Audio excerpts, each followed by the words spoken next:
Draft. तो आज हम लोग सेशन 2025 से 26 क्लास 10 का विषय हिंदी का हम लोग ऑब्जेक्टिव 30 क्वेश्चन अटेम्प्ट करेंगे, जिसमें आपका एकदम फ्रेश ताज़ा वाला मॉडल क्वेश्चन पेपर आया है। ये आपके लिए इंपॉर्टेंट है अटेम्प्ट करना, ठीक है। तो चलिए बिना टाइम गवाए स्टार्ट करते हैं। तो 30 का 30 हम लोग एक करके हम लोग सॉल्व कर देखिए। खंड का में आपका अवगठित बोध गद्यांश से, ठीक है। इसको ध्यानपूर्वक पढ़कर जितने भी क्वेश्चन है पूछे गए हैं उसका उत्तर दीजिए, ठीक है। तो ये देखिए क्या लिखा हुआ है। पुस्तकें मनुष्य की सबसे अच्छी मित्र होती है। वे हमें ज्ञान, प्रेरणा और मनोरंजन प्रदान करती है। पढ़ने की आदत न केवल हमारी शब्द संपदा को बढ़ाती है बल्कि हमारी सोच को भी गहराई देती है। आज के डिजिटल युग में लोग मोबाइल और कंप्यूटर पर अधिक समय बिताने लगे हैं, जिससे पढ़ने की आदत धीरे धीरे कम हो रही है। यदि हम दिन प्रतिदिन थोड़ा समय पुस्तकों के साथ बिताएं तो यह हमारी मानसिक क्षमता को बढ़ाने में मदद करेगा और हमें जीवन में सही निर्णय लेने की क्षमता भी प्रदान करेगा। सही बात है। पढ़ने से हमारा काल्पनिक शक्ति जो होता है, कल इमेजिनेशन करने का जो शक्ति होता है वो डेवलप होता है और हम नए विचारों को अपनाने के लिए तैयार रहते हैं, ठीक है। तो ये जो गद्यांश है बहुत ही इंपॉर्टेंट है नॉलेज के लिए, ठीक है। तो इसको पढ़िए और जो क्वेश्चन दिया हुआ है उस गद्यांश के अनुसार, पैसेज के अनुसार इसको अटेम्प्ट कीजिए। चलिए स्टार्ट करते हैं। तो क्वेश्चन नंबर 1 है आपका, क्या है कि पुस्तकों को मनुष्य का सबसे अच्छा मित्र क्यों कहा गया, बताइए। तो क्वेश्चन 1 का ऑप्शन है क, वे हमें धन देती है। बी, वे हमें ज्ञान, प्रेरणा और मनोरंजन देती है। ग, वे यात्रा में साथ रहती है। घ, वे हमें खेल सिखाती है। तो बताइए बच्चों इसका सही आंसर क्या होगा फर्स्ट का। तो इसका सही आंसर आपका हो जाएगा ख। ये जो पुस्तकें है वो हमें ज्ञान, प्रेरणा और मनोरंजन देती है, ठीक है। अब हम लोग चलते हैं क्वेश्चन नंबर 2 में। डिजिटल युग में पढ़ने की आदत कम होने का एक कारण क्या है, बताइए। तो इसका ऑप्शन है क, लोग मनोरंजन के लिए केवल अखबार पढ़ना पसंद करते हैं। ख, लोग अपना अधिकतर समय मोबाइल और कंप्यूटर पर बिताने लगे हैं। पुस्तकालय जाने में लोगों को रुचि नहीं रही। ग, लोग केवल परीक्षा के समय पढ़ने की आदत रखते हैं। तीन में से कौन सा सही आंसर होगा आप बताइए। तो पैसेज को अगर आप ध्यान से पढ़े होंगे, सावधानीपूर्वक पढ़े होंगे तो ये आसानी से आप इसका उत्तर दे सकते हैं। तो दूसरा का आपका हो जाएगा ख नंबर, ठीक है। क्या हो जाएगा ख नंबर। लोग अपना अधिकतर समय मोबाइल और कंप्यूटर पर बिताने लगे, ये राइट आंसर है, ठीक है। अब देखिए प्रैक्टिकली भी सोचिए तो ये सही है, ठीक है। प्रैक्टिकली एकदम सही है। अब देखिए क्वेश्चन नंबर 3 है, प्रतिदिन पुस्तकों के साथ समय बिताने से क्या लाभ होता है, बताइए। डेली हम लोग रीडिंग करके बिताएंगे, पढ़ेंगे तो क्या लाभ होगा। इसका ऑप्शन का है मानसिक क्षमता का विकास होता है और निर्णय लेने की योग्यता बढ़ती है। का है मोबाइल के उपयोग में और निपुणता आती है। ग है केवल काल्पनिक शक्ति कम होती है। घ है जीवन में असमंजस की स्थिति बढ़ जाती है। इनमें से कौन सा आपका सही आंसर बताइए। तो इसका सही आंसर आपका होगा 3 का क नंबर, ठीक है। क्या जगह मानसिक क्षमता का विकास होता है और निर्णय लेने की योग्यता बढ़ती है। तो चलिए आप क्वेश्चन नंबर 4 सॉल्व करते हैं। क्या है ज्ञान शब्द का परिभाषी गद्यांश के अनुसार कौन सा है। अगर अकॉर्डिंग टू पैसेज के अकॉर्डिंग देखिएगा तो इसका क्या सिनोनिम्स हो जाएगा, बताइए ज्ञान का। तो ऑप्शन नंबर ये सॉरी क है पुस्तक, ख है खेल, ग है तकनीक, घ है शिक्षा। इनमें से कौन सा सही आंसर है आप अपने कमेंट में बताइए। तो इसका 4 का जो सही आंसर है वो है आपका घ शिक्षा। ज्ञान का क्या है शिक्षा, इसका सही आंसर हो जाएगा। घ इज द राइट आंसर। अब है देखिए इस तरह करके पैसेज दिया था पहले, अब दिया पोएट्री सेक्शन। इसको आप ध्यान से पढ़ के इसका क्वेश्चन का उत्तर दे सकते हैं। जैसे कि लिखा हुआ है निम्नलिखित पदांश को ध्यानपूर्वक पढ़कर पूछे गए प्रश्न का उत्तर दें। तो ये जो लिखा हुआ है इसको आप ध्यानपूर्वक पढ़िएगा और इसका आंसर लगाइएगा। देखिए लिखा हुआ है, थोड़ा सा स्पीड पढ़ के हम आपको बताते हैं। पर्वत कहता है शीश उठाकर तुम भी ऊंचे बन जाओ। सागर कहता है लहराकर मन में गहराई लाओ। समझ रहे हो क्या कहती उठ उठ ये गीत तरल तरंग। भर लो अपने दिल में मीठी मीठी मृदुल उमंग। पृथ्वी कहती धैर्य न छोड़ो कितना ये हो सिर पर भार। नभ कहता है फैलो इतना ढक लो तुम सारा संसार। तो ये आप पढ़ लीजिएगा अच्छा तरीके से, उसके बाद क्वेश्चन को अटेम्प्ट कीजिएगा। तो क्वेश्चन नंबर 5 आपका है ये स्क्रीन के सामने। कविता, ठीक है। कविता प्रकृति संदेश में सागर से कवि हमें क्या सीख लेने को कहते हैं, बताइए 5 का। इसका सही आंसर क्या हो जाएगा। तो ऑप्शन नंबर का है साहस और दृढ़ता, का है मन में गहराई लाना, ग है ऊंचे लक्ष्य बनाना, घ है संसार को ढक लेना। इनमें से कौन सा सही आंसर होगा बताइए 5 का। तो 5 का आपका सही आंसर हो जाएगा ख, ठीक है। मन में गहराई लाना ये इधर राइट आंसर हो जाएगा ख नंबर। ये क्वेश्चन नंबर 6 है। कविता में पर्वत का संदेश क्या है। आप पोएट्री सेक्शन पढ़ें तो इसके अनुसार आप बताइए इसका आंसर सही क्या हो जाएगा। क है धैर्य रखना, क है मन को शांत रखना, ग है ऊंचाई और महानता पाना, घ है गहराई अपनाना। इनमें से कौन सा सही आंसर हो जाएगा। तो आपका 6 का हो जाएगा आपका ग नंबर, ठीक है। क्या हो जाएगा ऊंचाई और महानता पाना, ठीक है। अब क्वेश्चन नंबर 7 आपका है सागर कहता है लहराकर। ये जो दिया हुआ है यहाँ सागर किस गुण को अपनाने का संदेश देता है, बताइए। तो इसका ऑप्शन आपका है क धैर्य, ख गहराई, ग फैलाव, घ साहस। इनमें से कौन सा सही आंसर है तो अपने कमेंट बॉक्स में बताइए। तो 7 का आपका हो जाएगा ख, ठीक है गहराई। क्या हो जाएगा गहराई। अब नेक्स्ट क्वेश्चन आपके सामने ये रहा। तो क्वेश्चन नंबर 8 है कि उठ उठ गिर गिर तरल तरंग किस जीवन स्थितियों का प्रतीक है, ये जो बता रहा है बताइए। इनमें से कौन सा सही आंसर होगा। का होगा ख ग घ, तो कौन वाला सही आंसर होगा बताइए। तो 8 का आपका सही आंसर होगा घ कठिनाइयाँ और सफलता। इसका मीन्स कहने मतलब है कठिनाइयाँ और सफलता। अब ये व्याकरण सेक्शन से आपका बहुत अच्छा रोल निभाता है व्याकरण सेक्शन आपके नंबर लाने के लिए। तो व्याकरण भी पढ़ना अति आवश्यक है आपके लिए। ठीक है। अब व्याकरण अगर पढ़ लेते हैं तो ये क्वेश्चन आसानी से आप बना पाएंगे। तो चलिए करते हैं क्वेश्चन अटेम्प्ट।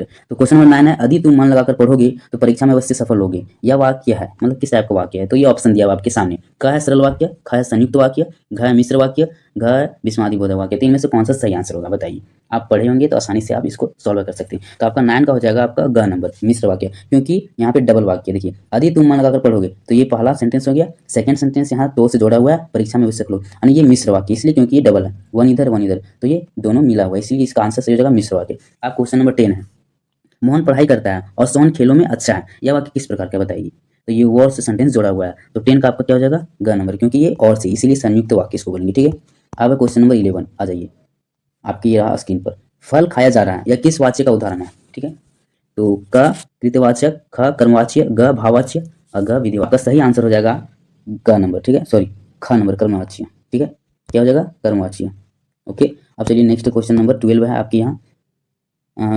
आकाश में बादल छाए हुए, इसमें बादल कौन सा पद है। तो क है क्रिया, ख है संज्ञा, ग है सर्वनाम, घ है अव्यय। तो इनमें से कौन सा ऑप्शन होगा सही बताइए आप अपने कमेंट बॉक्स में। तो 12 का आपका आंसर हो जाएगा ख नंबर संज्ञा है। ये जो अब दिया हुआ है सेंटेंस ये किस प्रकार का है, बादल क्या है संज्ञा बता रहा है। क्वेश्चन नंबर 13 है, उसकी आवाज बिजली की तरह गूंज रही थी। यह कौन सा अलंकार है। आप अलंकार पढ़े होंगे तो आसानी से इसको पहचान सकते हैं किस प्रकार का अलंकार है। तो क है उत्प्रेक्षा, ख है श्लेष, ग है अतिशयोक्ति, घ है मानवीकरण। क्या क्या गया है बताइए। तो 13 का आपका क है उत्प्रेक्षा किया गया है। क्या क्या गया उत्प्रेक्षा। अब है क्वेश्चन नंबर 14, त्रिलोक किस प्रकार का समास है। देखो यहाँ पे त्रिलोक किस प्रकार का समास है बताइए। तत्पुरुष समास, द्वंद्व समास, द्विगु समास, कर्मधारय समास। इनमें से कौन सा सही आंसर है बताइए आपने। तो 14 का आपका सही आंसर है ग नंबर। ठीक है, द्विगु समास। क्या है द्विगु समास। ठीक है। अब है क्वेश्चन नंबर 15, ईमेल लेखन किससे संबंधित है। ईमेल आप जानते होंगे, मोबाइल चलाते हैं तो आराम से जानते होंगे। तो बताइए किस प्रकार का है। क आधुनिक संचार माध्यम, ख पारंपरिक संचार माध्यम, ग आपका मौखिक संचार, घ टेलीफोन संदेश। क्या है इनमें से कौन सा सही आंसर है। तो आपका 15 का हो जाएगा आधुनिक संचार माध्यम, ये ऑप्शन नंबर क। ठीक है। अब 16 है, पढ़ाई जीवन को उज्जवल बनाती है। इसमें कौन सा अलंकार है बताइए। क मानवीकरण, ख उत्प्रेक्षा, ग श्लेष, घ अतिशयोक्ति। इनमें से कौन सा सही आंसर होगा बताइए। तो 16 का आपका सही आंसर हो जाएगा क्या हो जाएगा क नंबर मानवीकरण। ये मानवीकरण किया गया है। ठीक है, पर्सोनिफिकेशन किया गया। अब आपके है टेक्स्ट बुक से पूछा गया क्वेश्चन, एक पैसेज उठा के दिया हुआ है, इससे ही आपका क्वेश्चन दिया है। ठीक है, तो इसको आप ध्यान से पढ़ करके इसको कंप्लीट करके ध्यान से आप उसके बाद क्वेश्चन अटेम्प्ट कीजिएगा। ठीक है। तो क्वेश्चन नंबर 70 ये रहा, लायुंग किस प्रकार की बस्ती बताई गई थी बताइए। तो आप पढ़े होंगे अपना टेक्स्ट बुक को तो आराम से इसको सॉल्व कर सकते हैं। तो इसका का ऑप्शन नंबर का है भीड़ भाड़ वाली, ख है शांत और नन्ही, ग है औद्योगिक, घ है आधुनिक। तो इनमें से कौन सा सही आंसर होगा 17 का। तो 17 का आपका आंसर हो जाएगा, तो लायुंग जो था शांत और नन्ही प्रकार की बस्ती बताई गई पुस्तक में, आपकी पुस्तक में। ठीक है, तो ये ख नंबर सही हो जाएगा। अब है क्वेश्चन नंबर 18, उपयुक्त गद्यांश में वातावरण की शांति की तुलना किससे की गई है बताइए। तो ये ऑप्शन नंबर का है शंख ध्वनि से, ख है बाजे की धुन से, ग है मंदिर की घंटियों और घुंघरुओं की रुंझुनाहट से, ग है समुद्र की लहरों से। इनमें से कौन सा सही आंसर होगा। तो 18 का आपका ग नंबर इधर राइट आंसर हो जाएगा। कौन सा ग नंबर। ठीक है, ग नंबर इधर राइट आंसर हो जाएगा। ओके। अब देखिए यहाँ पे नेक्स्ट, ये आपके पोएट्री सेक्शन से दिया हुआ है जो बुक अगर आप पढ़े होंगे तो इसको आप पहचान सकते हैं कि कौन सा चैप्टर से दिया हुआ है, आपकी क्लास का है। ठीक है, तो यहाँ पे इसको आप ध्यान से पढ़िएगा, पोएट्री सेक्शन है आपकी बुक का, और उसके बाद क्वेश्चन को लगाइएगा। तो ये रहा आपका क्वेश्चन नंबर 19, मृतक भी डाल देगी जान। क्या अर्थ है इसका, मतलब क्या बताना चाहता है जो पोएट है।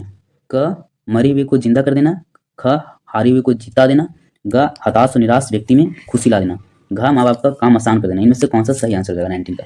तो ये ग इधर राइट आंसर हो जाएगा। अब 20 है, धुल्ली धूसर तुम्हारी ये गात, पंक्ति में गात का अर्थ क्या है। वस्त्र, ख शरीर, ग खेत, ग खेल। क्या हो जाएगा सही आंसर। तो आपका 20 का सही आंसर हो जाएगा ख शरीर। इसका मतलब क्या है शरीर। ठीक है, शरीर इज द राइट आंसर। अब है निर्देश, निम्नलिखित प्रश्नों का सही विकल्प का चयन कर कीजिएगा। जैसे कि क्वेश्चन नंबर 21 है, भोलानाथ किसको देखकर सिसकाना भूल जाते थे बताइए। इसका क है अपनी माता को, ख है अपने पिता को, ग है खेल के साथियों को, घ है अपने भाइयों को। तो 21 का है घ खेल के साथियों को। ठीक है, भोलानाथ खेल के साथियों को देखकर सिसकाना भूल जाते थे। ठीक है। अब 22 है उद्धव कृष्ण का कौन सा संदेश लेकर आए थे। तो ये आपके सामने रहा ऑप्शन। ठीक है, क्या क्या है, प्रेम संदेश, ख अनुराग, ग योग संदेश। इनमें से कोई नहीं। इसका सही आंसर क्या हो जाएगा 22 का। तो आपका 22 का सही आंसर होगा योग संदेश। ठीक है, ये सही है। ठीक है, कौन सा सही है, ये योग संदेश। अब नेक्स्ट क्वेश्चन आपके सामने 23, क्या बोला है, राम लक्ष्मण परशुराम समान में किस रस की प्रमुखता है बताइए। क है हास्य रस, ख है करुण रस, ग है शांत रस और घ है वीर रस। इनमें से कौन सा सही है? तो इसका सही आंसर क्या है? 23 का सही आंसर वीर रस है। क्या है? वीर रस इज द राइट आंसर। अब नेक्स्ट है आपका 24 का, उत्साह कविता में कवि ने बादल की तुलना किससे किया है ना। अगर आप उत्साह पोएम पढ़े होंगे तो आसानी से इसको समझ गए होंगे। क है धरती से, ख है आकाश से, ग है कविता से, घ इनमें से कोई नहीं। इसका सही आंसर क्या होगा 24 का? 24 का सही आंसर होगा धरती से। इससे क्या है? धरती से। अब है 25, यह तंतुरित मुस्कान कविता के किस कौन है? सॉरी, तो क्वेश्चन नंबर 25 है, यह तंतुरित मुस्कान कविता के कवि कौन है बताइए। आसान है, बहुत ही आसान क्वेश्चन है। तो इनमें से कौन सा सही आंसर होगा? तो 25 का हो जाएगा आपका नागार्जुन। क्या हो जाएगा? Nagarjun is the right answer. अब है 26 का, जितने नार्गे की जीप में किसकी तस्वीर लगी हुई थी बताइए 26 का। तो 26 का हो जाएगा दलाई लामा का। किसका था? दलाई लामा का था। क्वेश्चन नंबर 27 है, फसल किसका गुणधर्म है? फसल किसका गुणधर्म है? 27 का हो जाएगा आपका घ, मिट्टी का। क्या हो जाएगा? मिट्टी का। अब है संगीतकार का क्या अर्थ होता है? यहाँ तो संगतकार लिखा हुआ है, कोई दिक्कत नहीं, संगीतकार नहीं होगा सही आंसर। ठीक है। क्वेश्चन नंबर 28 है, संगतकार का क्या अर्थ होता है बताइए। तो 28 का आपका हो जाएगा ख नंबर। ठीक है। मुख्य गायक का साथ देने वाला गायक उसको बोलते हैं संगतकार। अब है, मन्नू भंडारी की हिंदी प्राथमिकता का क्या नाम था? ये आपके वीडियो का लास्ट सेकंड क्वेश्चन है। तो 29 का आपका क्या हो जाएगा? क नंबर, शीला अग्रवाल। अब है आपकी लास्ट क्वेश्चन। ठीक है। क्वेश्चन नंबर 30, हलदार साहब और चश्मे वाले में क्या समानता है बताइए। इसका हो जाएगा दोनों देशभक्त थे। क्या थे? दोनों देशभक्त। अगर आपको इस वीडियो से हेल्पफुल रहा होगा ये आपके लिए, तो मेरे चैनल को सब्सक्राइब लाइक जरूर कर दीजिएगा। Thank you. चलिए अगली वीडियो में मिलते हैं।